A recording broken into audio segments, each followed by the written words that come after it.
I spent weeks looking for my sister the second time she ran away. Then the day I found her, I wished I hadn't. It was on a Friday after work. I'd been passing by the church we used to go to with our mother, who wasn't Catholic but liked the services, and the priest waved me down, saying a woman who looked like my sister had been bleeding over the pews. I'd made such an effort to forget about her this time. What I really wanted to do was leave her behind, kneeling there in whatever vain appeal. Back home, she started lecturing me about God, who I don't believe in, and faith, which I no longer have. And I said holding on to all that mumbo jumbo is what led to her situation. And if she hadn't been so scared of being found out for a sinner, she wouldn't have had to have that back alley disaster. I knew I'd gone too far when she pressed herself deeper into my cushioned armchair, spat at me, waved 10 awful moss green nails at me, and said, "You're a baby killer, not me. You with that awful job." Now, I know I'm a good nurse, and what I do is for a good cause, but I'm also a good sister. So I didn't argue, simply fed her some soup and let the blood from under her dress stain my chair. I noticed she still wore the necklace we once bought to stop her crying over our pregnant Mao, Nefertiti. I hadn't known then that it was not the cat causing her tears. I still couldn't tell you if I loved or hated that cat, who did such things as cough up hairballs to make me spend my birthday with her at the vet. I often wondered, would things be better if the damn cat just died? At my job, they call me Margaret, after Margaret Higgins Sanger. Here at the Sanger Foundation, they think this is a compliment, but I hate it because I believe in choice, and while I don't understand much about it, I know enough not to believe in that eugenics stuff, especially since my father, only a progressive anything since he tolerated birth control, once said it was a good idea.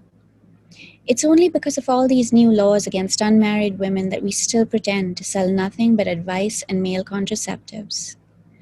Hours before I found my sister again, a woman in a mouth printed shirt asked if she needed identification. "I've forgotten all of mine," she lied. "At this clinic, women never gave us their real names, so I often made up my own.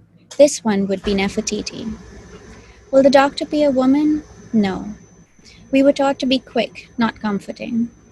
I remember her pout, the summer sweat beaded on bow-shaped lips so like my sister's. I was thrown into a teenage memory of her and the cat, both usually summer-loving, suddenly scratching rounder bellies, squirming in the sun, both dumb as doorknobs, though only one had been hit by lightning. The same day the cat gave birth, my sister ran off for the first time. The Sanger Foundation set up shop in the alley behind the butcher, and I snuck over to see if they were hiring. This particularly young woman was forced to wait. The doctor I had been told to call Dr. K, not really a doctor, took his time. Keith, Kevin, Kenneth. I wondered what his real name was, this man who dipped cookies in tea, tried to fish out soggy bits, then poured the whole mess into the sink in the operating theater. Dr. K also did not wash his hands before probing patients, but I learned not to question any of this. The foundation could not find other doctors willing to risk their reputation, not even to help women avoid the sort of back alley solution my sister had found. The same day, in a room hidden by the contraceptive counter, I waited for the misoprostol to take effect, as I helped another girl prepare for surgery. Listening to her retch, imagining blood filling the toilet, I recall the weeks after my sister's solution had been botched, when, unwilling to seek medical care and have her indiscretions discovered, she had run off for the first time. I'd seen blood then too, but only when I closed my eyes. When I found her that first time, I saw the blood again, this time with my eyes open.